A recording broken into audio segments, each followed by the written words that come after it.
Hello student, this is science के। तो आज हम डिस्कस कर रहे हैं एक छोटा सा पोर्शन जो क्वांटम नंबर का है, क्योंकि लास्ट वीडियो थोड़ा लेंथी हो गया था तो लास्ट में फॉर्मूलाज हमें छोड़ने पड़े। तो क्वांटम नंबर से जो फॉर्मूला बन सकते हैं इंपॉर्टेंट, वो हम डिस्कस करने वाले हैं। तो हम बात करेंगे क्वांटम नंबर ही टॉपिक है, उसी को आप कंटिन्यू कर सकते हो। बस उसके कुछ फॉर्मूलाज रह गए, वो अब अभी हम कवर करने वाले हैं। तो क्वांटम नंबर्स क्लियर। अब जरा देखते हैं, हमने 4 क्वांटम नंबर कर लिए थे। तो जो पहला फॉर्मूला बनता है यहां से, वो बनता है जो मैंने बता भी दिया था कि number of shell is equal to क्या होता है, नंबर ऑफ सब सेल होता है। और फॉर्मूला आपको अच्छे से समझ में आए इसके लिए हम बात करेंगे साथ साथ एग्जांपल की। तो number of shell is equal to subshell होगा, यानी कि आपसे ये पूछ लिया जाए कि सब सेल बताइए, तो आपका वो पूरा फॉर्मूला जब याद होगा तो यानी कि वो सेल के इक्वल होगा। एग्जांपल के तौर पे मैंने आपसे पूछा नंबर ऑफ सब सेल इन एम सेल, या मैं लिख देता हूं इन थर्ड सेल, कोई भी वर्डिंग हो सकता है, या मैं लिख देता हूं n इज इक्वल टू 3, यानी कि find the number of subshell when n is equal to 3। तो इन तीनों स्टेटमेंट में से कोई भी एक हो सकता है। क्लियर। अब आप इसको कैसे सोल्व करेंगे कि हमें सब सेल निकालना है। ठीक है, देखो पहले थोड़ा सा डिटेल में चल लेते हैं, उसके बाद सॉल्व पे आ जाएंगे। तो सब सेल हमें पता है, हम किससे निकालते हैं कि जो सब सेल होता है उसके लिए हम फाइंड आउट करते हैं L। क्लियर। और जो L का वैल्यू है वो ग्रेटर देन इक्वल टू 0 और less than equal to n-1 होता है।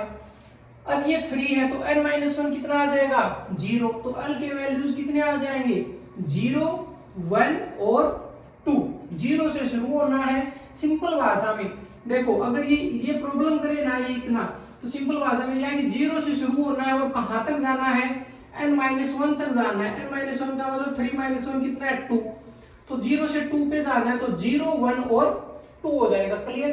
तो 3 हो गए। और इसके लिए सब सेल क्या होते हैं, अब मैंने नंबर बताए थे, ठीक है, कि अगर 0 होता है तो S और फिर P और फिर D। तो सेल नंबर भी हमारा 3 था, नंबर 3 है, और जो सब सेल आए वो भी कितने आए हैं, 3 आए। तो ये हमारा फॉर्मूला की number of shell is equal to subshell. Clear. और सीधा क्या याद रखोगे कि अगर कहीं पर K सेल है, देखो अब और एग्जांपल ये क्या हमने डिस्कस कर लिया, अब सीधी बात करते हैं। देखो n is equal to 1, first shell के लिए सब सेल कौन सा होता है, S होता है। 2 के लिए कौन सा होता है, S और P होता है। 3 के लिए कौन सा होता है, S, P और D होता है। और 4 के लिए कौन सा होता है, S, P, D और F होता है। ये अब आप आराम से समझ गए होंगे। क्लियर। ओके। यानी कि ये K, ये L, ये M और N, ये लो। ऐसे ही आप सारे क्वेश्चन सोल्व कर सकते हैं अगर ये पूछा जाता है तो। क्लियर। आगे बढ़ते हैं। तो ये फर्स्ट फॉर्मूला हो गया।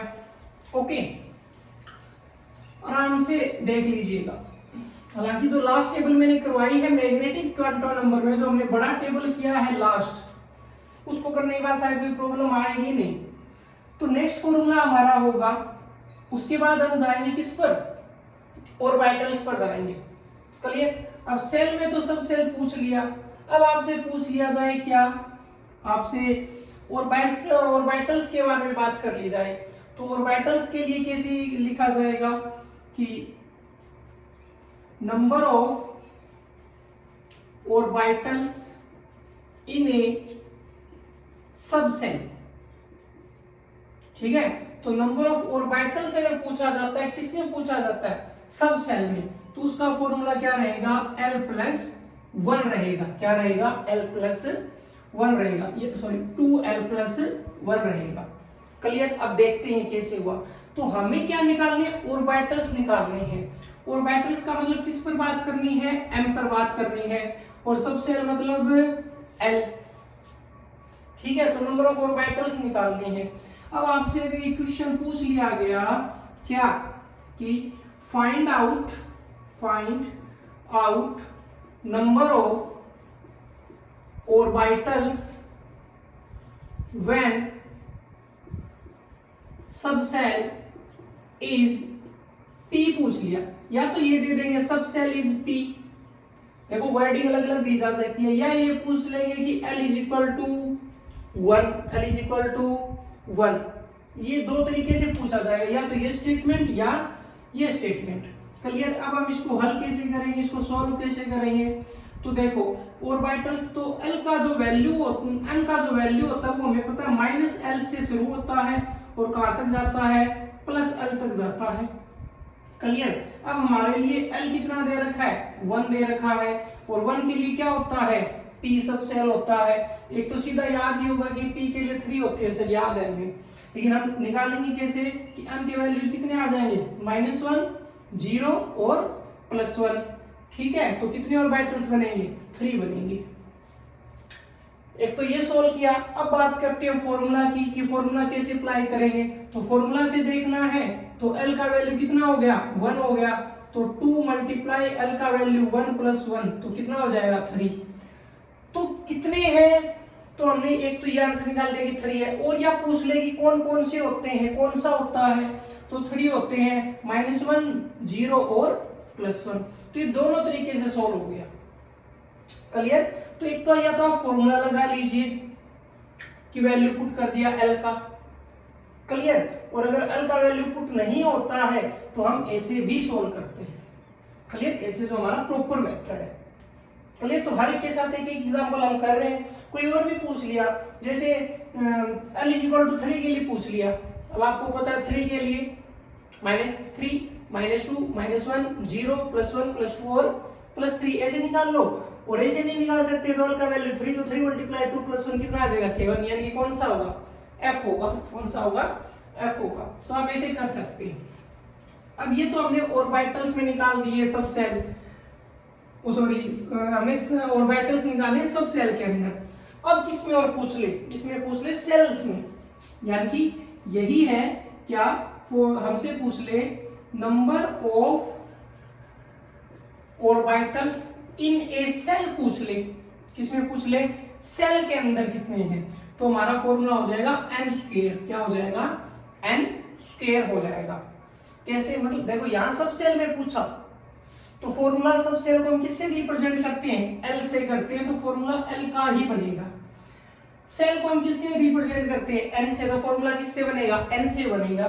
तो जितना सेल नंबर है, एग्जांपल के लिए आपसे पूछ लिया कि आपको निकालने हैं ऑर्बिटल्स, फाइंड ऑर्बिटल्स व्हेन, या तो लिख देंगे कि n = 2 के लिए, या तो ये लिख दिया अलग अलग स्टेटमेंट, या लिख दिया कि व्हेन, या ये लिख दिया सेकंड सेल, या लिख दिया कि l सेल में निकालो। कोई भी स्टेटमेंट दे दे। तो पहले तो हमें n का वैल्यू निकालना होगा कि n = 2 है, या तो n का वैल्यू दिया गया, यहां आप निकाल सकते हो कि सेकंड सेल और l सेल के लिए 2 होता है। अब जरा देखिए, तो ऑर्बिटल्स निकालने तो फॉर्मूला क्या होता है, n², यानी कि 2 का स्क्वायर कितना आया, 4 आया। अब यहां से तो आपने सिर्फ आंसर निकाल दिया कि जो ऑर्बिटल्स होंगे वो कितने होंगे, 4 होंगे। अब पूछ ले कौन कौन से होंगे, तो अब हमें फॉर्मूले से हटके चलना पड़ेगा। अब कौन कौन से होंगे ऑर्बिटल्स, उनके अगर हमें नेम बताने पड़े तो आपको पता है कि ये n का वैल्यू होता है, ये l का वैल्यू होता है, ये m का वैल्यू होता है, ये 2 होगा तो l का वैल्यू क्या हो जाएगा, 0 और 1 हो जाएगा। 0 के लिए क्या आता है s, 1 के लिए क्या आता है p, s के लिए ऑर्बिटल 1 बनाते हैं, p के लिए कितने बनाते हैं, 3 बनाते हैं। तो 3 + 1 टोटल ऑर्बिटल्स कितने हो गए, 4 हो गए। ऐसे निकाल दो। क्लियर। अब नंबर ऑफ ऑर्बिटल्स आपसे पूछ लिया, n = 3 के लिए पूछ लिया, तो आपको पता है कितने आएंगे, 9 आएंगे। अभी तो टोटल बता दिया, पूछ ले 9 कौन कौन से आएंगे, जैसे इसमें 4 में 1 s के हैं और 3 है p के ऑर्बिटल्स है। ठीक है, इस 9 में कौन से आएंगे, तो आपको पता है जब n = 3 है तो l का वैल्यू क्या हो जाएगा, 0, 1 और 2। 0 के लिए s आ जाएगा, 1 के लिए p आ जाएगा, 2 के लिए d आ जाएगा। s के ऑर्बिटल्स कितने होते हैं, s में एक ऑर्बिटल होता है, p में कितने होते हैं, 3, और d में कितने होते हैं, 5। तो 5 + 3 + 1 टोटल कितना हो जाएगा, 9 हो जाएगा। तो एक तो है कि हमें ओनली नंबर बताने हैं, एक हमें नेम ऑफ ऑर्बिटल बताना है। तो हम दो तरीके से सॉल्व कर सकते हैं। ओके, तो ये फॉर्मूले हो गए सब सेल के और ऑर्बिटल्स के। क्लियर।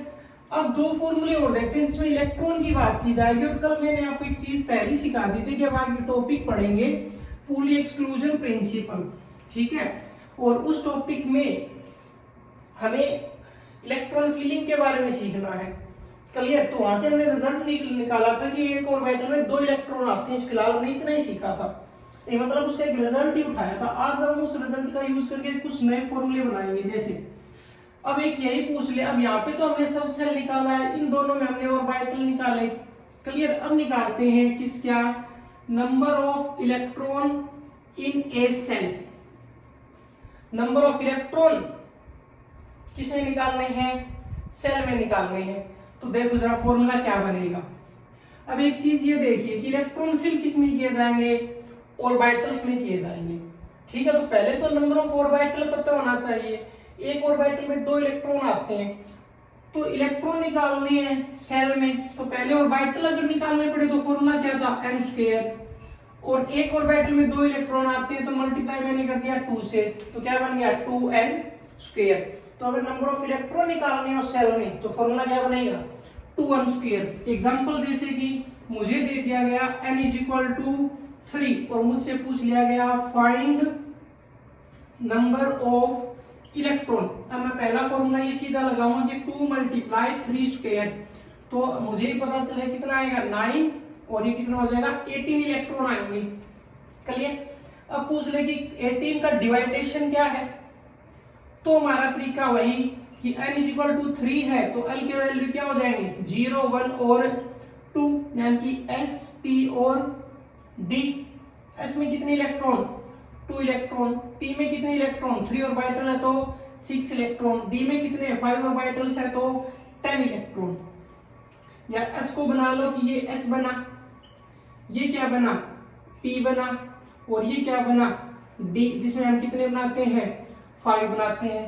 तो s, p और d, यहाँ पे आएंगे 2, यहाँ पे आएंगे 6, यहाँ पर आएंगे 10, टोटल कितने हो गए 18 इलेक्ट्रॉन। तो यहाँ से तो हम डायरेक्ट कैलकुलेट कर सकते हैं। और ये पूछ लिया जाए कि उनको डिवाइडेशन बताइए कि कौन से सब सेल में कितने आएंगे, तो हम ये डिवाइडेशन में हमारा जो हमने कल ही कवर कर लिया था, ये मैंने कल ही करा दिया था। क्लियर। अब एक फॉर्मूला और देखते हैं लास्ट का। क्लियर। एक फॉर्मूला और, काफी इंपॉर्टेंट फॉर्मूला है ये, इनसे 1 मार्क के क्वेश्चन बनते ही बनते हैं। अब देखो वही निकालना है क्या, नंबर ऑफ इलेक्ट्रॉन इन ए सब सेल। किसमें निकालने हैं, सब सेल में। तो पहला वही पॉइंट कि पहले तो सब सेल कैसे निकलता है, तो नंबर ऑफ सब सेल निकलता है 2l+1 से, और एक सब सेल में 2 इलेक्ट्रॉन आते हैं तो मल्टीप्लाई किससे हो जाएगा 2 से, बस बात खत्म। अब देखो जरा, अब अगर हमें क्वेश्चन ये दे दिया गया क्या कि हमारे पास है जो सब सेल है वो हमारे पास p है, या तो ऐसे दे देंगे या हमें बोल दिया जाएगा कि l = 1 है, l = 1 है। और हमें क्या फाइंड आउट करना है, number of electron find out करना है। तो पहले तो फॉर्मूला लगाओगे 2 × 2l+1, तो l का वैल्यू 1, तो 2+1 कितना है 3, 3 × 2 कितना, तो l = 1 जैसे मैंने पुट किया तो इसका आंसर क्या आ जाएगा, इसका आंसर आ जाएगा 6 इलेक्ट्रॉन। या तो ऐसे निकालेंगे, और हमसे बनाकर देखना पड़े तो आपको पता है l = 1 होता है तो सब सेल कौन सा होता है, सब सेल कौन सा होता है p होता है। और एक सब सेल में कितने इलेक्ट्रॉन आते हैं 2 आते हैं, तो आप सभी में कितना डाल देंगे 2 इलेक्ट्रॉन जब डालेंगे कि 2 इसके 2 और 2, टोटल कितने हो गए 6 इलेक्ट्रॉन्स हो गए। ओके ठीक है। अब ये हो गए एक लास्ट फॉर्मूला जो आपको हम यूज ही कर रहे हैं, लेकिन वैसे कोई जरूरी नहीं है कि 1 ऑर्बिटल में कितने होते हैं 2 इलेक्ट्रॉन्स होते हैं। तो इंपॉर्टेंट फॉर्मूला थे, हर एक का एग्जांपल भी हमने किया है। ठीक है। अब क्वांटम नंबर हर तरीके से कंप्लीट है, कोई प्रॉब्लम आएगी नहीं। अब हम नेक्स्ट लेक्चर में डिस्कस करेंगे पूरी एक्सक्लूजन प्रिंसिपल। तो मिलते हैं नेक्स्ट क्लास में।